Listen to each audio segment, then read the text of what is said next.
On March 2, 1998, a quiet Vienna street was shattered by a single, terrified scream that would echo for 8 long years, as a 10-year-old girl vanished without a trace. Natascha Kampusch, an ordinary student with dreams of school and soccer, was snatched from the pavement by a man who would become the architect of her darkest nightmare. The world would later learn that she spent the next 8 years hidden beneath the city, confined to a damp, windowless cellar that became both her prison and her sanctuary.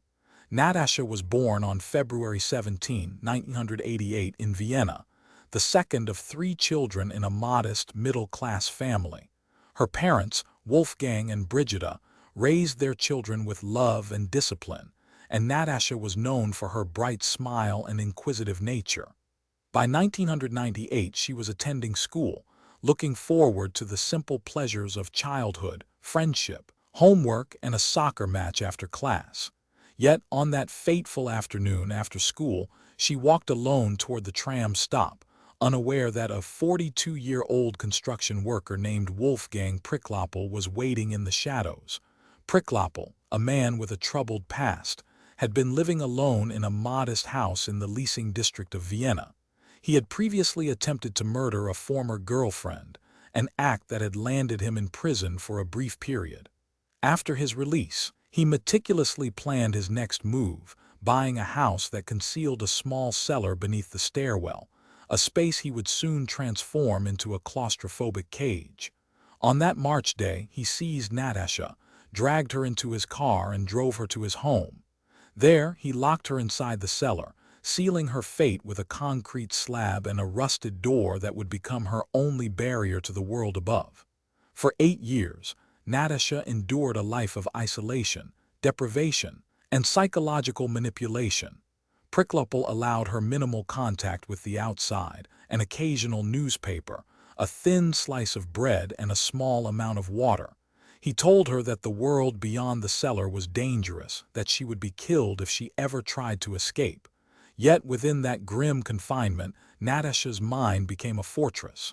She learned to ration food, to keep a diary in secret, and to speak to the walls as if they were confidants. Her resilience was not a sudden surge of heroism, but a slow, relentless adaptation to an impossible situation. The world outside remained oblivious until August 23, 2006, when a sudden twist of fate turned the tide. Pricklappel had taken Natascha to a nearby supermarket to purchase groceries, a routine he had allowed only once a week. As he left the store, his car stalled and he rushed to the roadside for help. In his haste, he left the cellar door ajar, and the teenage girl seized the opportunity. With trembling hands, she slipped out into the bright sunlight, screaming for help. Police arrived within minutes, and the once-hidden nightmare was thrust into the public eye. Pricklappel fled the scene, and moments later, he took his own life in his garage, leaving a trail of unanswered questions. The revelation of Natascha's captivity sent shockwaves through Austria and the international community. The media descended upon her family, the police, and the tiny house where the horror had unfolded. Journalists sought every detail while psychologists debated the long-term effects of such prolonged confinement. Yet, amidst the frenzy, Natascha displayed an extraordinary composure. In her first televised interview, she spoke calmly, her voice steady, describing the darkness not as a curse, but as a place where she learned to listen to the silence.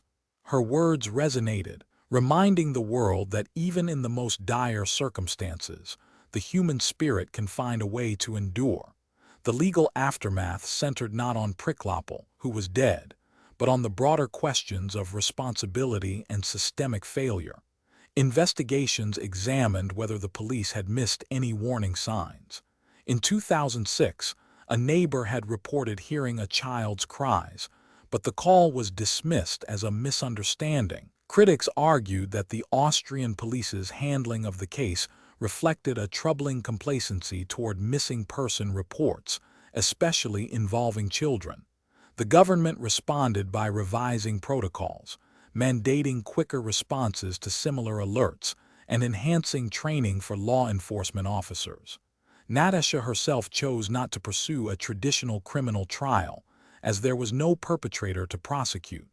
Instead, she focused on rebuilding her life and sharing her story on her own terms.